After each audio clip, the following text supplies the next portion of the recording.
Namaste, everyone. If you can hear me, just nod your heads. Oh, wonderful. All right, let's see. Namaste, everyone. If you can hear me. Okay, we are trying something new today. I am not in the Hollywood ashram, so we're trying to do two things at once. And we're trying to basically through Zoom and through YouTube live streaming. So this is the first time we've tried something like this, and we'll see how it goes. So let us begin today with the chant. In San Diego, I like to do participation. So if you know the chant, please chant along. Om Asato Ma Sadgamaya Tamaso Ma Jyotirgamaya Mrityor Ma Amritam Gamaya Avir Avir Maiti Rudrayate Dakshina Mukham Tenamam Pahi Nityam Tenamam Pahi Nityam. Om Shanti Shanti Shanti. Lead us from the unreal to the real. Lead us from darkness to light. Lead us from death to immortality. Light us through and through, and guide us evermore with thy loving presence. Om, peace, peace, peace.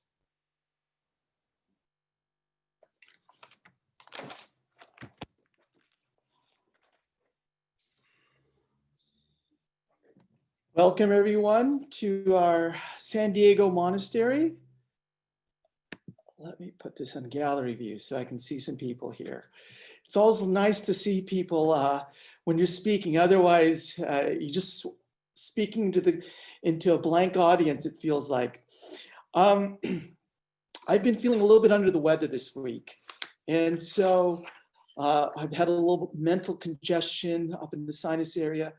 So I was just trying to prepare something. So this is kind of like a little bit of an unbaked talk, but we're going to try to get through it.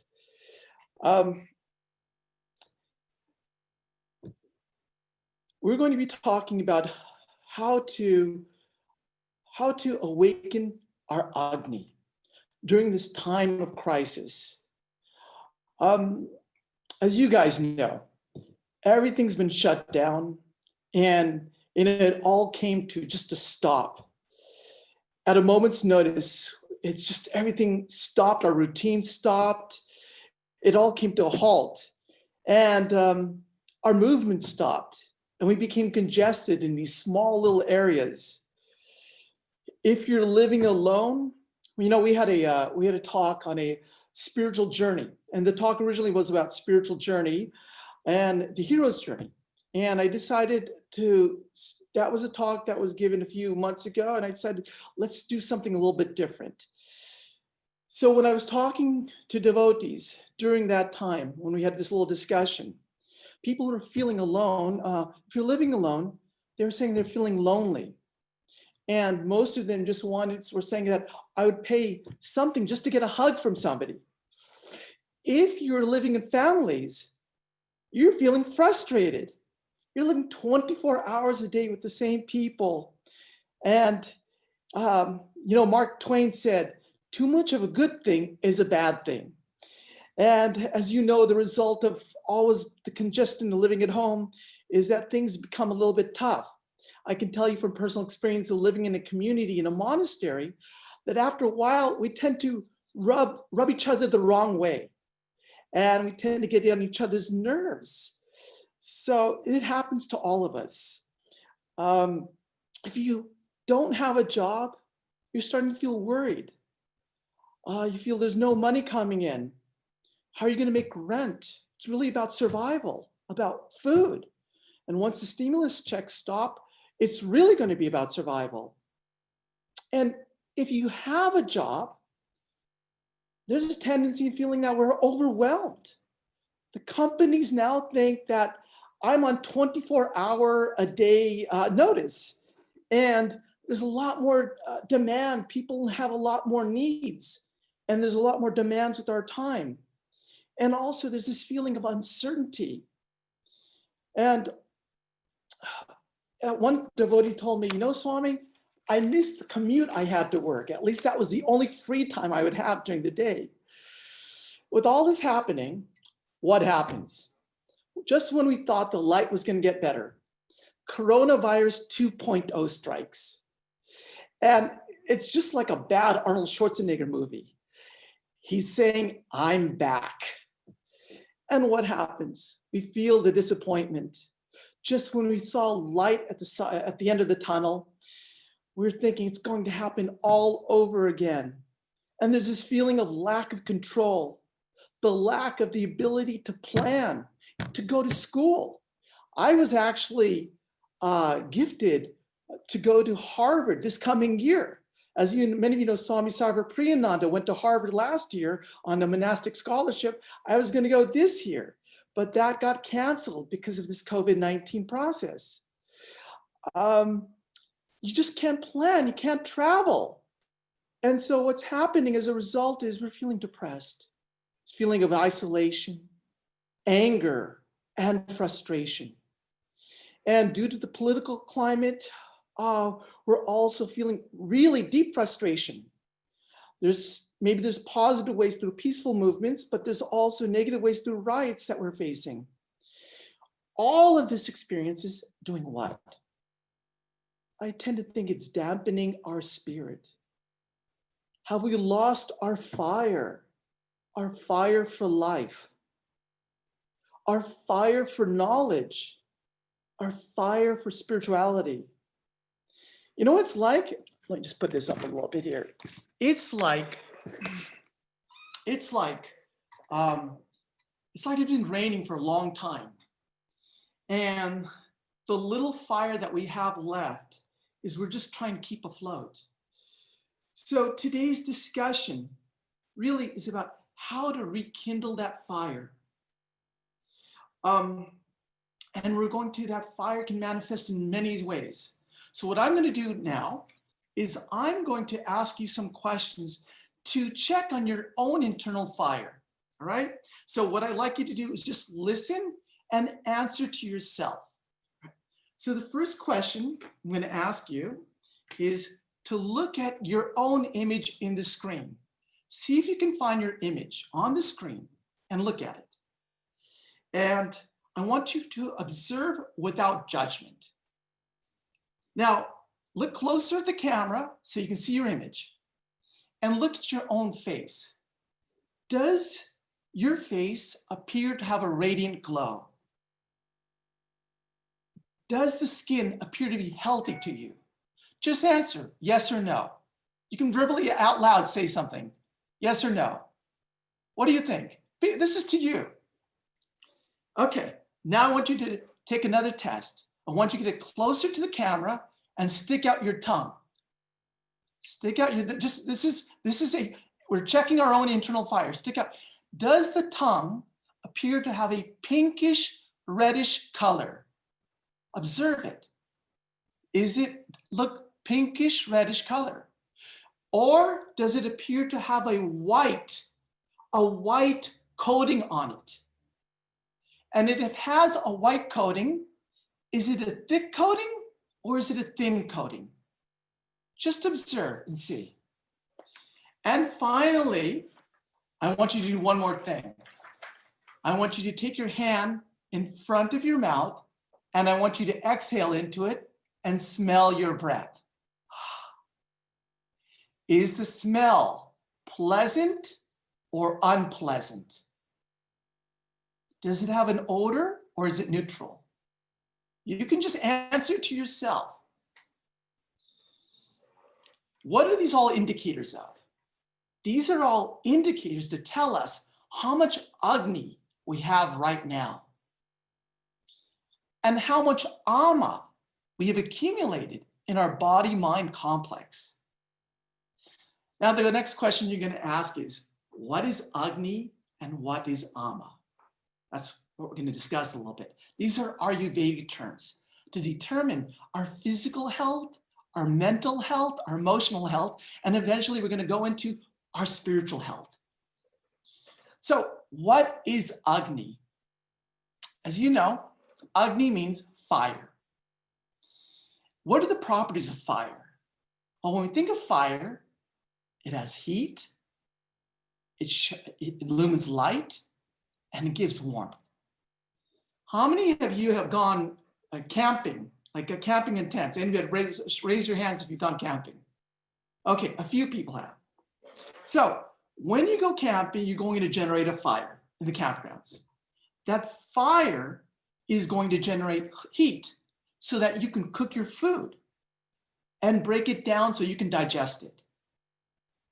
The fire also is going to illumine light.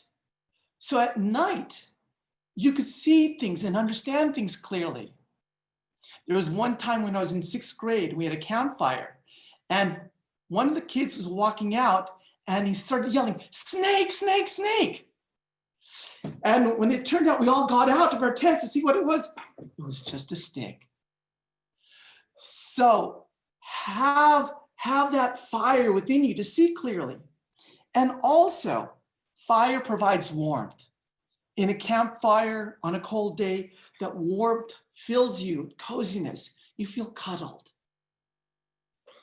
Ayurvedically speaking, fire in the body represents your ability to digest food. Fire in your mind represents your ability to see things clearly. And fire in your heart allows you to feel tender and feel loved. You know, ultimately, Agni is the digestive power. It allows you to break down what you consume into smaller parts so that you can absorb for the nutrients and eliminate the waste. If that fire is strong, if your Agni is strong, what happens? You get ojas. And Ayurvedically speaking, ojas simply means vigor, vitality, nourishment. Now, what are the indicators that you have ojas? Well, physically, are you rested when you wake up? Does your skin have a healthy glow? When you're looking at yourself, does it have a healthy glow? Does your body have a pleasant smell? A neutral smell, at least a pleasant smell, not covered up by the perfume? Is your digestion strong? And when you look at your tongue, does it appear to be pink, reddish, and clear? Now, mentally, how do you know if you have strong mental Agni? Is your mind centered? Do you feel enthusiastic and energized? Is your mind clear?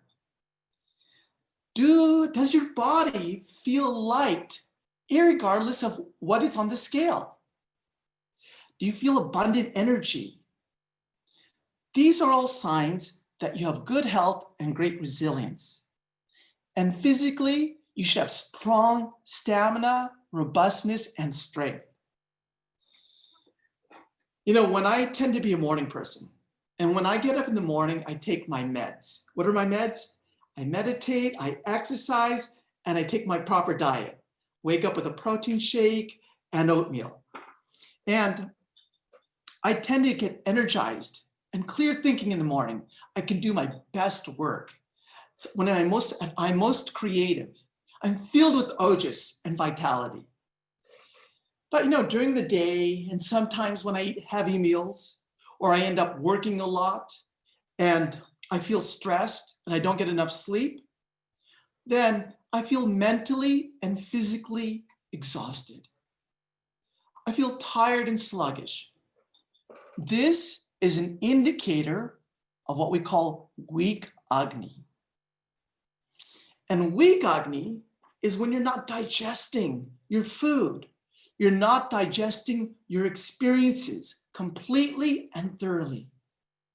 So when your food, your emotions, and information, when they're not properly digested, assimilated, and absorbed into your body-mind system, you produce toxins. And what are these toxins known as? They're known as ama in Ayurveda. Ama is what we call the residual undigested residue. The residual undigested residue. It has the qualities of stickiness. It's like a sticky coat that builds like a plaque, and it builds up.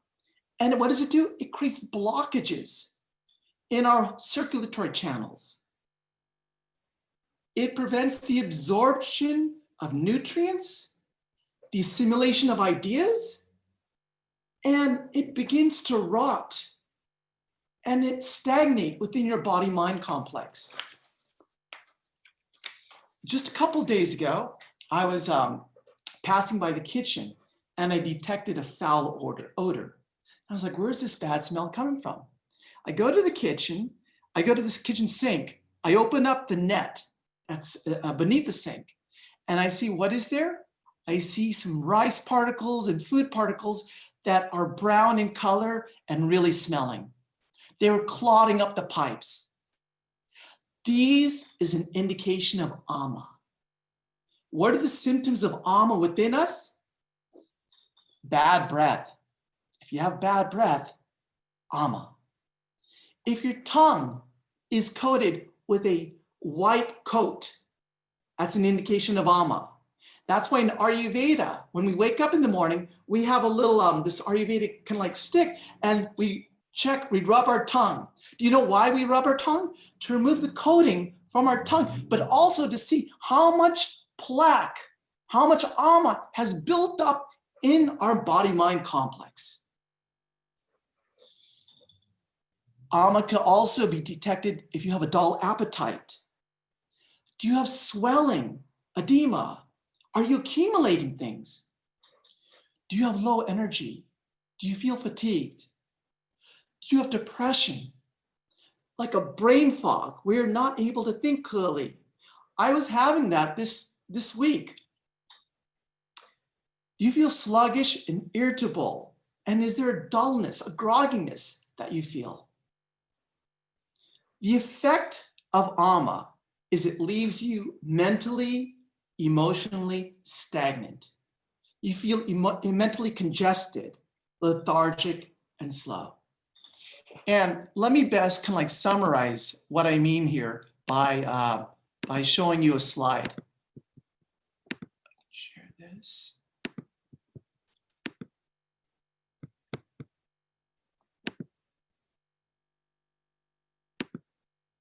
Okay, can everybody see this? Just wave your head so I can see that. Okay, good. So what you see here is that we are getting experiences. We're seeing things, we're hearing things, we're eating things, we're feeling things, smell. Everything is coming in. All these experiences are coming into us, and they're all being digested. If that digestion, if that Agni within you is strong, you're going to be nourished by those experiences, and that's going to produce ojas, and you'll feel vitality, strength, resilience, and energy. You'll be filled with life. If not, that information that we're gathering in through our senses is not going to be digested, and it's going to end up clogging your system. Your mind will have undigested information. It's going to create a brain fog. You won't be able to think clearly. Physically, you'll have undigested food. And all of this is going to weigh you down and make you feel heavy, fatigued, and tired. Now, you may be asking, during this beginning of the COVID-19 experience, when everything was shut down, let me stop share. Oops. I could not exercise. I could not, and shopping for food, we couldn't go easily. Our lecturing stopped, it was completely canceled. I'm living by myself, and I felt stuck, depressed, and I found myself eating food that was just easily available because I didn't want to wait in those long lines. So you get those frozen junk foods. You find yourself being consumed with the politics that's going on. And you find yourself physically starting to gain weight. Emotionally, when listening to the news and arguing over who's right and who's wrong, your old wounds start to become awakened and triggered. And when you're getting into discussions, talking with the swamis, you're feeling, why don't they respect me? Why don't they listen to my opinions? Am I not a good monk? Mentally, all that information we're absorbing from the news starts to get too much and it gets constipated in you. And like I said, you develop a brain fog. All these samskaras are residual residues that get deposited in our mind. They don't allow for the prana to flow freely into our mind. And so we feel heavy, fogged up. So when you find yourself stuck, how do you increase your Agni? Well, physically, you can increase your Agni through diet. Diet, what way? Eating easily digestible foods. Foods that include maybe like khichdi, soupy broths, warm herbal teas, and ginger. If you want to increase your Agni, take plenty of ginger. That will ignite your digestive system. Also, fasting. Fasting is a way of whatever you've consumed to start to digest that. Allows you to detox. Also physically, you need movement, exercise. In whatever way you can, start getting more and more movement into your life. The reason that things are stuck is because we haven't allowed movement to go through. There is a break in our circuit system. Things are coming in, but they're not being allowed to go out. And if they're going out in the wrong ways. Massage is another good thing, if you can do that, and yoga. Emotionally, you can increase your Agni by processing those emotions and moving them out. One of the ways is by journaling. Start to reflect on what is in your mind and bring it out. Identify and process the emotions. Pranayama, breathing techniques, is a way of releasing the emotions within you. Another way is selfless giving. Just expanding your heart by giving to others. It could be a random act of kindness. It could be calling someone just to say hello. When you do this, you develop oxytocin within you, the love hormone, and you start to feel good. I think the way we can do it here also is have more deep, meaningful conversations with others. What I say, heart-to-heart conversations. Tell the people how you're feeling and also listen to see what other people are feeling as well. One person told me in this way, be creative. Another way of getting your emotions out is be creative in your cooking, singing, paint, dance, write poetry. Any creative expression is a way to release your emotions out. You know, in the puja we do a morning puja. In the morning puja, there's a thing called Papa Purusha, where we envision the negative quality within us as this embodied person. And we visualize the person drying up and then burning away and then exhaling that emotion out of our system. These are some ways you can ignite an emotional Agni. And your mental Agni, we just talked about this, a mental fast by not engaging in sensory overload information like the internet news. Take some time to find your own place and have silence. Do a little bit of self-reflection. to digest the information you have, uproot the negative thought patterns by not giving them attention, and plant seeds of affirmation. You've heard of things like Aham Brahmasmi, I am that, or even simple things like a loving, compassionate heart, or a reflective, alert mind. The best way, they say, to plant the intentions so they sink deep in within you is when you first wake up, the conscious mind is not fully alert. And if you can remember those affirmations at that time, they'll go deep into your unconscious. And also, when you're just going to sleep, if you're chanting that mantra or affirmations, as you're just going to sleep, your unconscious opens up. And at that time, just before you sleep, it goes deep into your system.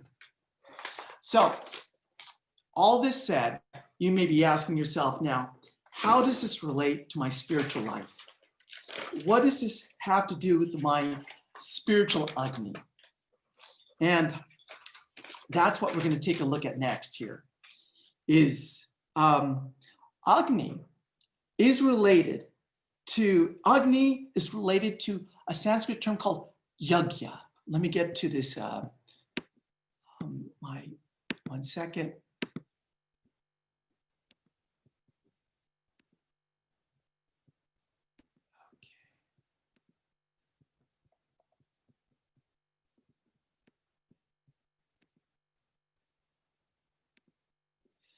Agni is related to yagya. Yagya means the cosmic fire. It's the cosmic sacrifice, which is going on constantly. Yagya is more than that. Yagya is a cycle of cosmic sacrifice where the non-dual reality sacrifices or projects itself to become this universe of multiplicity. There's a famous scripture called the Purusha Suktam, and it conceives that creation of this whole universe is the result of a grand sacrifice in which the divine, the cosmic being, Purusha, offers him or herself as an oblation. And as a result of this divine oblation, she's unceasingly projecting out, pouring out matter, energy, love, and knowledge as an act of the divine sacrifice. And this is thought to be going on eternally. The sun, the stars, the oxygen we breathe, the food we eat are all projected out and due to the sacrifice of that divine consciousness. And in ancient India, the sages would show their gratitude to the divine by having these yagya fires.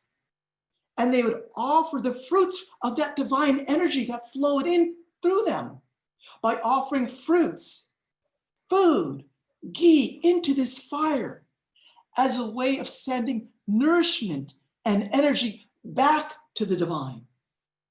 You would see Vedic sages, men and women, seated around an ancient ritually constructed fire, and the altar would represent the universe. The fire represented the mouth of the god, and that whatever you put into the fire was carried to the gods for nourishment and energy. This is what completed this cosmic sacrifice. The universe comes out of the very being of God, is sustained within the being of God, and then returns to the being of God.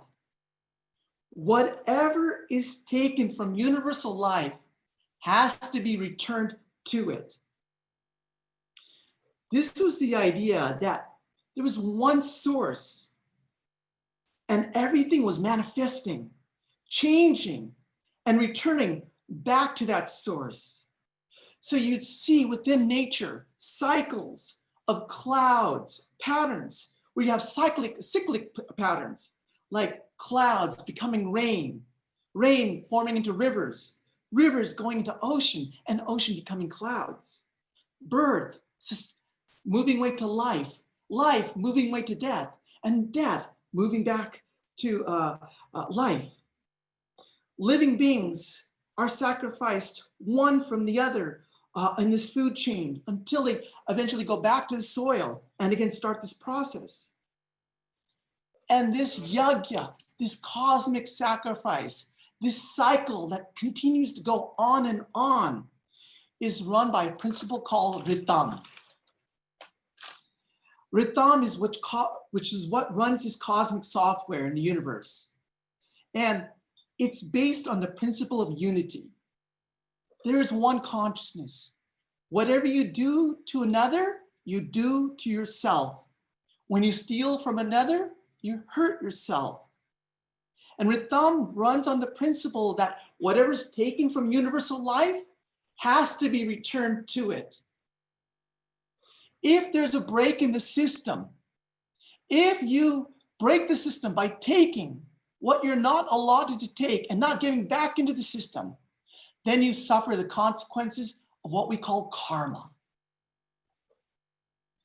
So the simple idea in this process of yagya is that whatever comes out of universal life has to go back into universal life. And what are the ways then we can continue this flow? Well, in the Vedas, they talked about the 5 maha yagyas as a way to continue the flow from what we get from the divine can again go back to the divine. And the maha yagyas were these 5 great yagyas that we should do every day. One is pay your debt to the God. Acknowledge that the divine is giving you this existence and show your appreciation through worship to the divine. Secondly, is acknowledge the sages. All this beautiful information of the sacred works has been given to us. Acknowledge it by reading the sacred text and getting nourishment from it. That's a way of honoring the sages and continuing this cycle of divine energy. Thirdly, service to your ancestors. You know, it was our ancestors that had come from different lands, say that had come from India to America, to allow us the ability and opportunities of this great country. So we have a debt to pay to them. So a way to do that, maybe service to our elderly people, service to people who need it. And also, fourth way is service to other human beings, serving our community.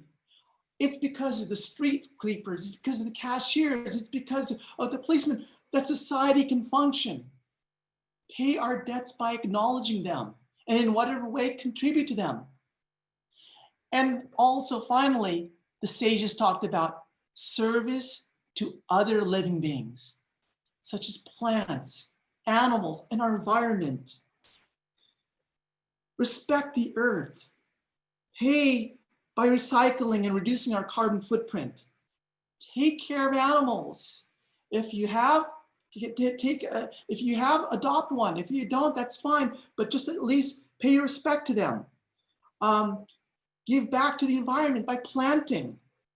And pay your debt. So this is the way the Vedic sages thought how they can continue this flow of yagya, the cosmic sacrifice. And the Gita speaks of this as the yagya chakra, the wheel of sacrifice, and states that whoever does not follow this wheel of sacrifice, whoever interferes in the process of this flow, will then live a life in vain. It's in the laws of Manu, which is in ancient scripture, it says by the repeated practice of these great sacrifices, the human personality gets divine. Now we have seen that Agni can manifest in our digestive system, in our body, in our mind. It manifests in the act of sacrifice, in our act of sacrificing for others. Shri Krishna says it also manifests in another way. He says he manifests as Agni itself. And here it says, unfortunately, I cannot see the screen. It is I who takes the form of the fire of digestion in the stomachs of all beings to digest and assimilate. The Lord, the divine, has also taken the form of Agni within our own inner hearts as the Antaryaman. Swami Turiyananda, a disciple of Sri Ramakrishna, was asked, what does worship mean to you? He said, worship is the dedication of one's body, mind, senses, and intellect to the Antaryaman, the inner controller in you. So now, when you take a look back at this chart and you see all the information we gather is coming into our Agni, and when we process it, we develop Ojas and Ama.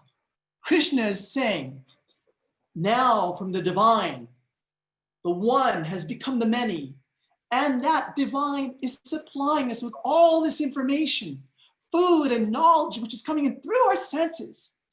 And Krishna, the divine, has taken form as your Antaryaman, the inner dweller within you, as the fire of knowledge, as the fire of devotion. And if that is offered to me, if I feel that is coming to me, I digest that. And that now becomes, that Agni is the source of knowledge, jnana, for my own evolution and growth. If you don't offer it to me, it becomes the source of stagnation, of ignorance, of vidya, and resides in my body as samskaras. And it causes me to gain baggage, karmic baggage, and I feel more ignorance and heavy. At the physical level, we're taking in food from the divine source. And a way to offer that back is remembering that it is the divine that's eating through us. So we chant a prayer, Brahma Pranam, Brahma Havir, as a way of offering that back to the divine. So it clears our energy, clears our channels, and we feel expanded and growth. Vivekananda said, Swamiji said, that food should not be insulted. Food should not be rejected, and guests should be never allowed to go without food. Swami Bhajanananda, a revered, one of our elderly Swamis, when I used to see him eat, he would take food, and before he'd eat it, he would think of the divine sitting in his heart, and he'd put the food into his mouth, swaha, offering that into the divine heart as a way of the divine digesting it through him. The air you breathe is the prasad of the divine. And the oxygen we take in, we breathe in, and then we exhale. Feel that it's going in through the converter of the divine, and it's coming out as love. It's coming out as joy back into the world. With every breath, chant the mantra as a way of reminding yourself, this is the divine. The divine is coming in, and the divine is coming out. If you don't do this and claim it as your own, what happens is that the information that comes in, if it's properly digested and offered to the divine, goes back to God as yoga. And we gain knowledge and love and strength. If we don't do this, if we create a break in the system, what happens? The ego, that is our ego, the hamkara. It wants to claim everything as its own, mamatva. It is mine. So all ideas that come in, I claim those ideas as myself. All the things that I do, I claim I'm the doer behind that. Those then become the experiences for us. Experiences that start to create karmic baggage within us. They start to reside within us. They create baggage within us. We claim, and we want to hold on to that experience. The whole key is here. Don't hold on to what you're receiving. Allow it to flow out. Inflow, outflow. Be the instrument. When you don't allow the outflow, you're accumulating. You're accumulating the information. You're accumulating the ideas. You're accumulating the food and you get heavier and your ego gets bigger. And this is what creates boga, experiences. And you have to go through life after life to burn off those experiences where you can get back to the soul and then through the process of yoga, get back to your eternal divine self. Now a question may come, is that, how do I know about receiving and giving? Yagya is not also just a giving process where you're giving without receiving anything in return. It's a two-way process in which giving is only one part, receiving being the other. We can only give what we receive. And if we don't receive anything, then we can't give anything. So how do we recognize what we're receiving?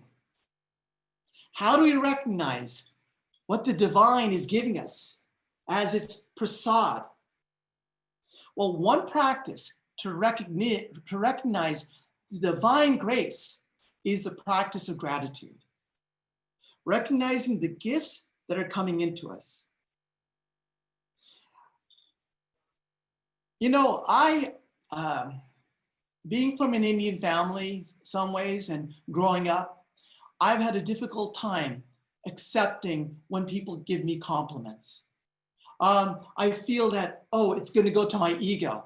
So I don't want to acknowledge it. I'll brush it off. Oh, thank you, or something like that. I'll brush it off aside. Little by little, I'm starting to understand that when people compliment you, it's the divine giving you nourishment and love. And you should accept it as a way of, this is divine grace nourishing me, loving me, giving me food and nutrients so that it directs me to go into that, continue my divine flow. It is energy I'm receiving, not through my parents or through my friends, but through the divine itself, manifesting as these words of love and actions of love. And we should allow the inflow of this so that it doesn't break the system, so that a person can give and that we receive, and it goes back to the divine energy. So how do you practice gratitude? 3 steps. One is show your appreciation to someone who did something nice. First, acknowledge. You have to become aware of the nice things people are doing for you. It could be saying like, thank you, Dad, for listening to my talks and helping me figure things out. Or Mom, I really appreciate you teaching me how to cook dal and khichdi. It's a really good thing to know nowadays. It's again recognizing that the divine is manifesting through all these manifestations. Second, express your gratitude by doing something doing something kind. We talked about doing random acts of kindness, like maybe opening the door for someone, or telling a cashier or worker how much you appreciate what they're doing. It's a great way of keeping the positive energy flowing and circulating. Third, tell the people in your life how you feel and what they mean to you. Tell the people in your life how you feel and what they mean to you. This is a great way of also releasing your emotions, getting the emotional energy circulating. The food we eat, the water we drink, the air we breathe, all these are sacramental products of Sri Krishna, the divine. Yagya, Shishta, Amrita, Bhuja. They are the Amrita, the nectars of this yagya process. Now, how can we kindle this energy? How can we kindle this divine fire?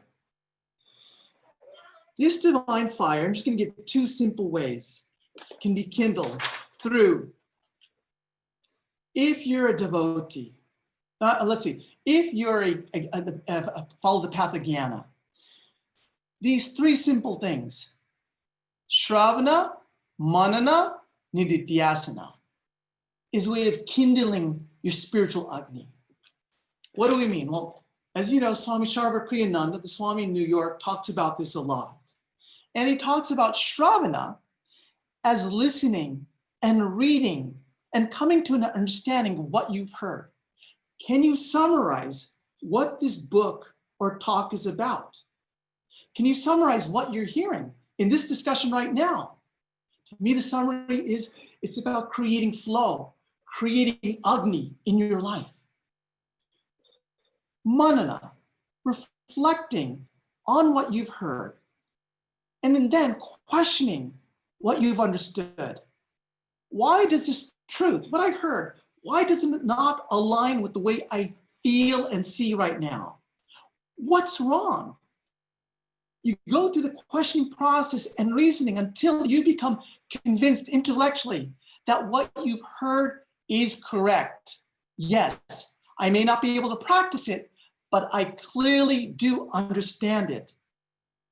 Do I really feel that if I continue this flow, I'm going to have energy? I'll have knowledge. I'll have love. Do I really feel if I break this flow of divine energy, I'm going to start to get weighed down? My consciousness is going to get heavy. You know, there's a story where Holy Mother, the Divine Mother, Holy Mother, Sri Sharda Devi, was in the last stage of her life, and she wanted some muri, some puffed rice.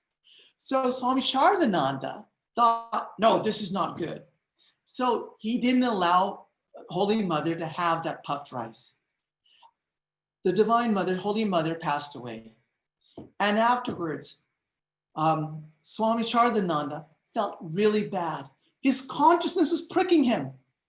All the divine wanted was some muri. And Shardananda didn't want to give this for whatever reasons. He broke the flow and didn't allow the continuation of the cycle.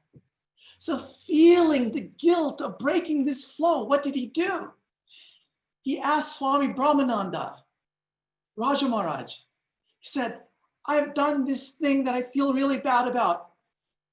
Can you take this muri and eat it and take it as a way of mother eating it? Because I feel you are mother.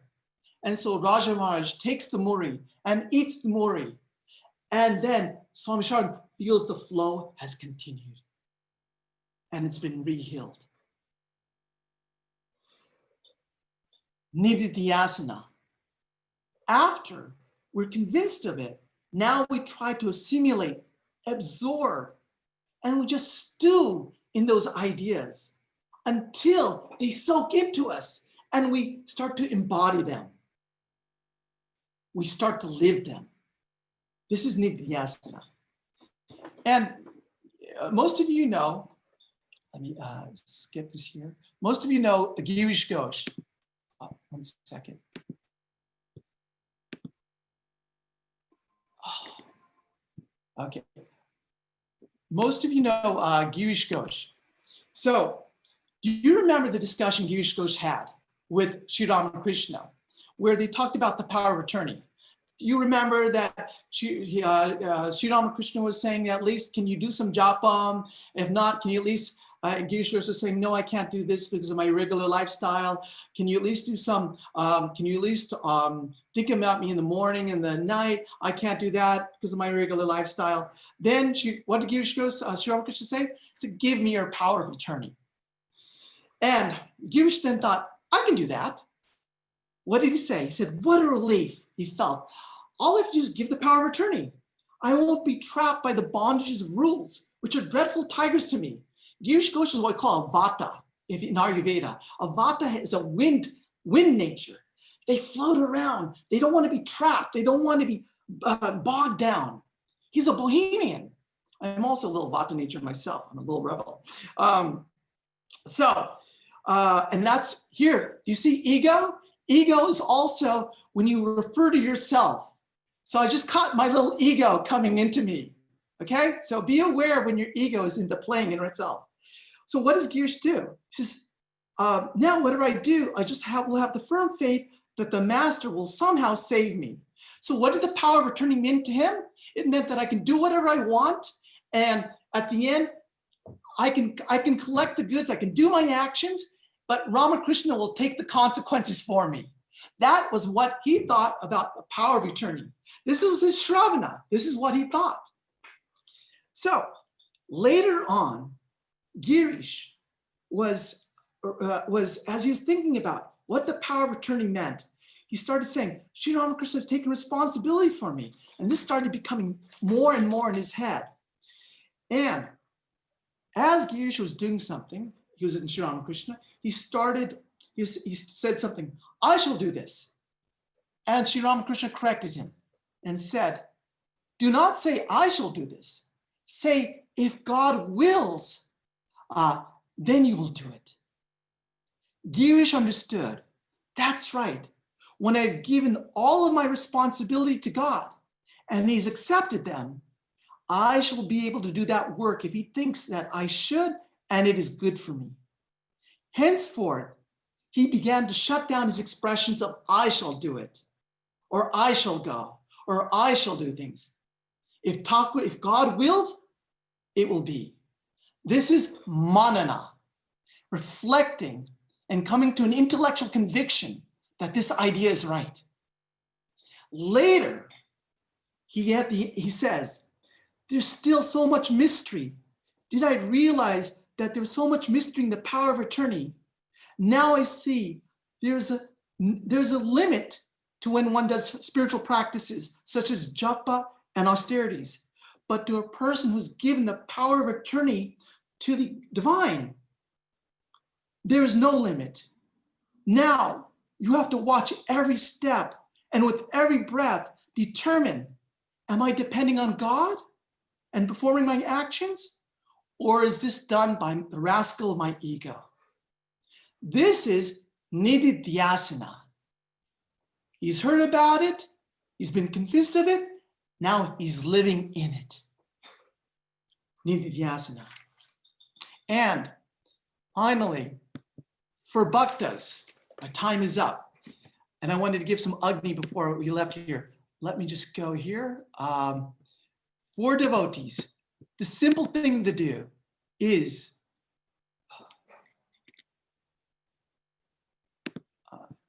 screen share. Okay. Is chant the name of God, see his form, and think about his qualities. Kindle that Agni by feeling the presence of the divine. And I'd like to do this. One way to share this by kindling this devotion in you is by a song. And I like to see if Ananda, are you here? Let me see if I can find you. Oh, stop share.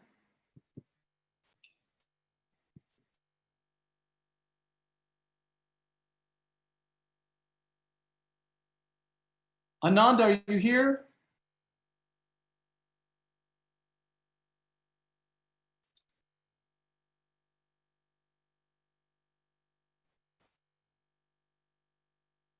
Okay, Ananda was supposed to be here, so we don't have that song that I was going to show you with the video, so that's okay. Then, let me do one last thing here, is that I want to show, if that Agni is burning within you, and if that fire is lit, what can you experience? And there's a clip by Swami Shraddhananda, who was a Swami in Sacramento. And he was the Swami that I was meeting when I went to school up in UC Davis. And he was one that was living, breathing, thinking in God. And I want to give you his words and show you the way when your Agni is fully kindled and fully alive, what it means. Let me share one experience before I share this clip with you, is that I was with Swami Sarvadevananji back in '96. We had gone to the Sacramento Center. At that time, Swami Shraddhananda came out and was coming into the dining room. And Swami Sharvadevanji Maharaj asked, "How are you doing, Maharaj?" And Swami Shraddhanandaji said that, "I'm doing well." He said, "Sukumar Maharaj, Sukumar, do you know what happened?" Hold on 1 second. I'm getting a phone call by Ananda.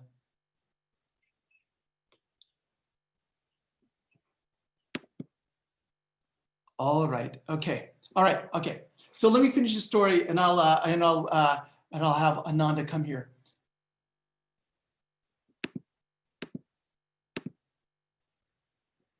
Cannot have been muted. So what happened was that Swami Shraddhananda was saying, "Do you know what happened this morning?"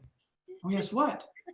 And Swami Shraddhananda said that as I was doing my japa, I was sitting in my bed doing my japa. All of a sudden, what happened is the bed started to vibrate with japa. The pillow started to vibrate with japa. The wall was resonating with japa. Everything in the room was chanting japa. Then he said, "But then what happened? This body had the need to use the restroom." So what did Swami do? He went to the pillow and said, "Mr. Pillow, you continue saying japa. Excuse this body. It has to go to the restroom. Mr. Bed, you keep saying japa. Excuse this body. It has to go to the restroom. Mr. Wall, you keep saying japa. Excuse this body. It has to go to the restroom." And then he said, the body, not he, the body went to the restroom. And then when it came back, it sat on the bed, and to his delight, everything was resounding with the mantra. That was Swami Shraddhananda. And before we get to Ananda, I want to show you a clip, and we can end off with the music by Ananda. I want to show you a clip of Swami Shraddhananda. So Ananda, I'm just going to put you on mute, okay, and then we'll just listen to this really quick.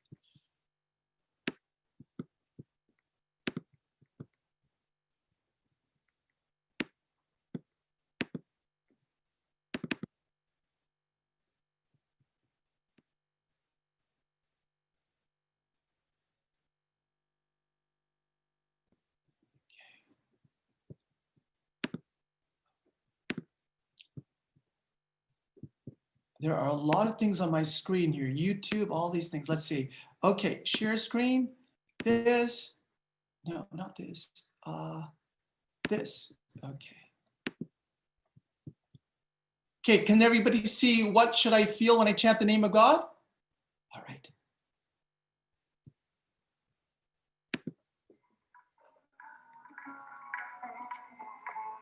Can you hear? I want your holy name to vibrate in every part of my being. When I repeat your holy name, I am not singing.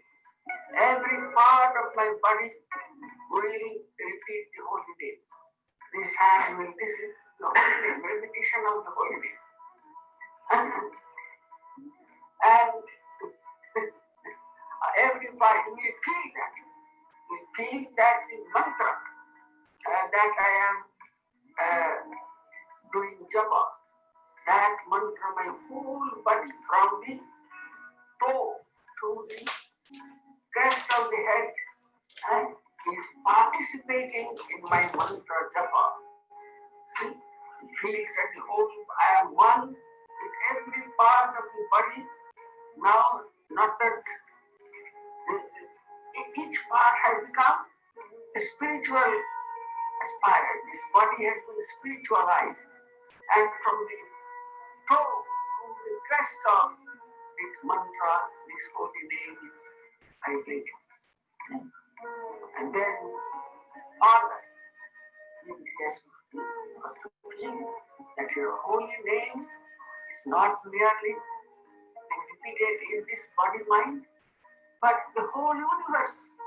The whole universe is singing your holy name.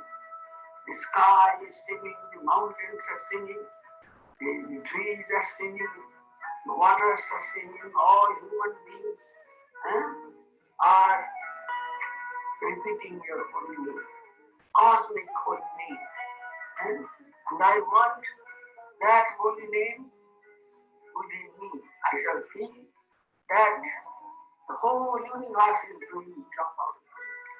The whole universe, all men, women, whatever they have joined me in my mantra.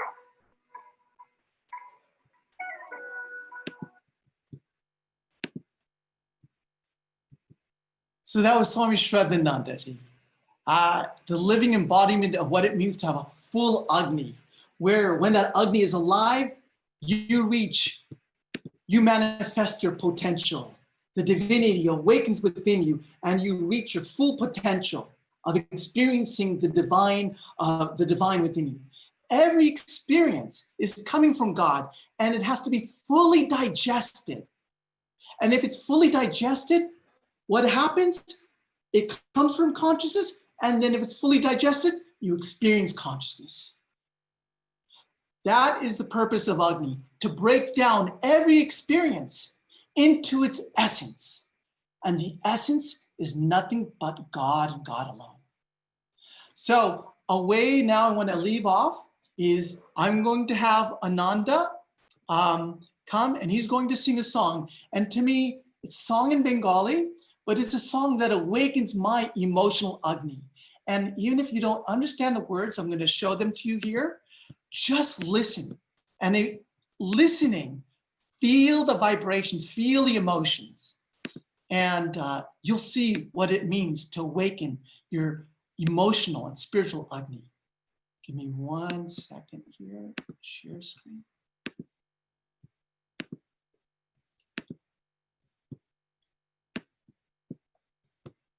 So, the name of the song is Ramakrishna Name Jore Elo.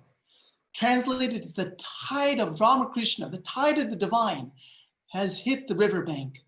The tide of Sri Ramakrishna has hit the riverbank. Let us all go sailing. Our devotion will overflow like the huge waves of this rising tide. Worldliness will sink to the bottom of the river. All the things that we hold on to, that we're holding on to, that's preventing the flow will drop. The lotus of the heart will blossom with loving devotion. Our devotion will overflow like the huge waves of this rising tide. Do not fear if at midway there arises a storm of sensuality and ignorance. If the turbulence of waves of lust and greed try to divert the course, if you're being taken away from the course of the divine and curtailed into the ego, the tidal surges of devotion of the divine can weather any storm. Hold on to the oar tightly and keep rowing forward. The Ramakrishna tide will take us across to the shores of the divine, back to where we start, back to our divine nature. So, Ananda, let me see if I can find you again.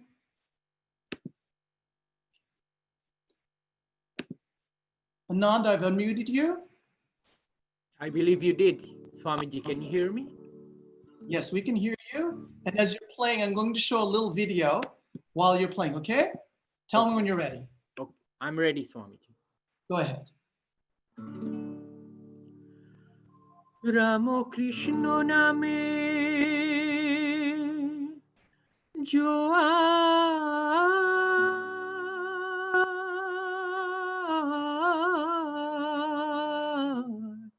Elo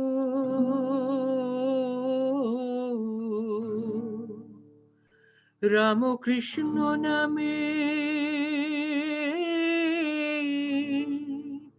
Joar Elo ভাসিয়ে দে না তোরি ভাব ভক্তি উথলে ওঠে আহা মোরি মোরি রাম কৃষ্ণ নামে জোয়ার এলো ভাসিয়ে দে না তোরি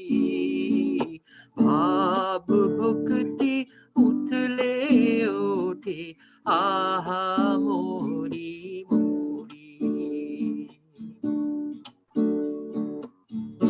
কামো কাঞ্চন ডুবে গেল অথই জলেতে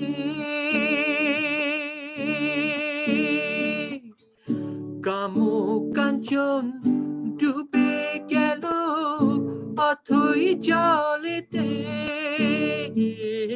হৃদয় পদ্ম উঠল ফুটে ভক্তি প্রেমেতে ভাব ভক্তি উঠলে ওঠে আহা মরি মরি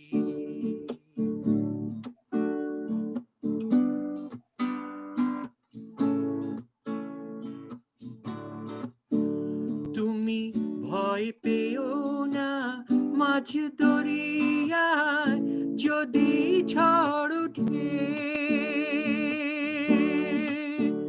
ঠাকুর গো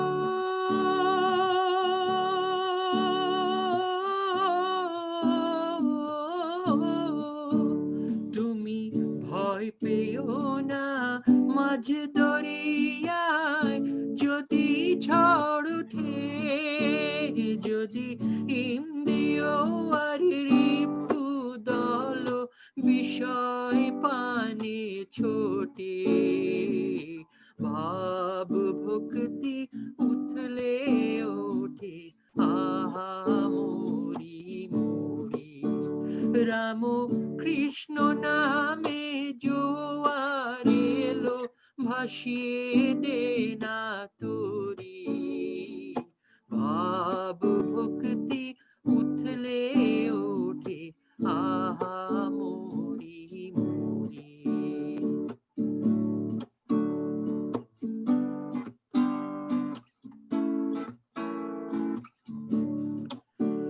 নাওয়ের হালটি ধরে শক্ত করে বেজাও তরি ঠাকুর গো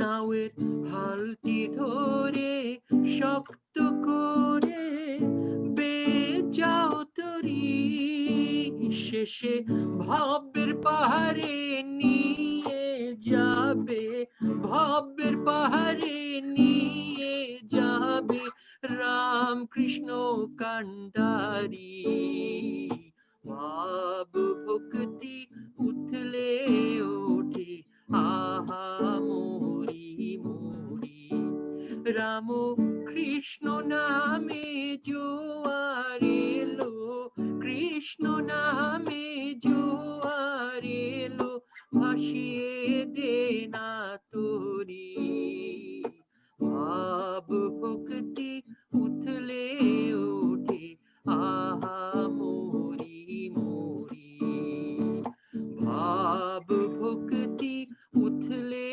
ওঠে আহা মরি মরি ভাব ভক্তি উঠলে ওঠে আহা মরি মরি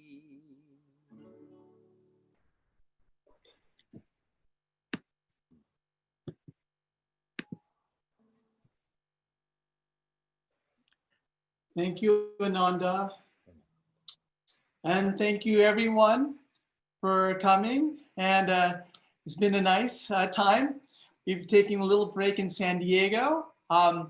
One thing I'll say is that what we're doing now is we had a great, as many of you probably attended, we had these classes that happened in the springtime with the various swamis. And there was a lot of people with a great connection of an international community that had come. And one of the things we're working on in the fall is to maintain that. So we are designing more structured courses that will have a beginning to end. There'll be a series that one will follow the other. And there'll be sort of classes of 6 and with different speakers.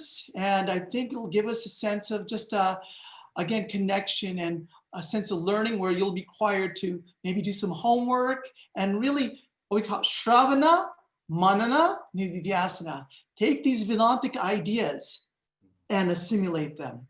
One of the things when we put out a survey, what people wanted was, I think, participation and also practical exercises. So we're going to try to engage in this, and also ideas where you'll be able to have practices, exercises, and homework so you can really dive deep and kindle the fire, kindle the fire, kindle the fire. That's why I think the importance of what we call sadhu sangha, being with people who are divine, the vibration. Now I'm seeing more and more why it's important. During this COVID-19 experience, I was recollecting my time with the different spiritual people I had a chance to be with, uplifted. And sometimes that's the easiest way to kindle your spiritual fire, is be in the presence of those people who feel, see, and experience God as living and vibrant, and they see it right there. And when you're that, you can't help but catch that fire. The fire is contagious. It goes from one person to another, and you can catch that. You can feel it. It gives you energy, it gives you warmth. We talked about these great swamis. We all have met many of these swamis, and you feel in their presence. What are your problems don't get solved, they get burnt away, they get dissolved. And you feel joy. You don't know why you do, it's just you do. The walls of your ego gets burnt away, and you feel the flow of that divine grace. And at that moment, you experience peace. There's nothing else in your mind that you feel comes, no anxieties, no tension. Your body feels relaxed physically, emotionally, your heart expands. Mentally, you're open to all sorts of ideas. All of a sudden, an influx of divine ideas flows in and through you. Just allow them to come in and allow them to flow out, express them to those that need them. Don't hold on. Difficulty comes when we want to hold on and we want to claim ownership. And we write them up in articles as a way for our own ego. If they're written for others, for goodness, for others to benefit, fine. But if it's written just to increase our own ego, then it doesn't have that spark of genuine, it doesn't have that vigor and strength. So thank you so much. And we'll be sending hopefully a flyer of what we're expecting to do upcoming. Lastly, oh yeah, we have Krishna Puja. Krishna Puja is coming up in 2 weeks. So what we're going to do in Krishna Puja, another way to ignite your Agni. Swami Sharvadevanaji will be coming here and he'll conduct the puja. Then we're going to have, this will all be done through Zoom. He'll come here, but nobody else is, because of the COVID-19, you can't come here. But we're still going to have a program. Swami Satyamoyananji has agreed to do rediscovering Sri Krishna. And we'll have some singing and also other things. So that's going to be in 2 weeks from today. So thank you so much, everybody. Thank you for coming. And we hope to see you again. And for next week, I don't have the program, so just please check the Hollywood website. Jai Shri Guru Maharaj. Jai Shri Ram. Jai.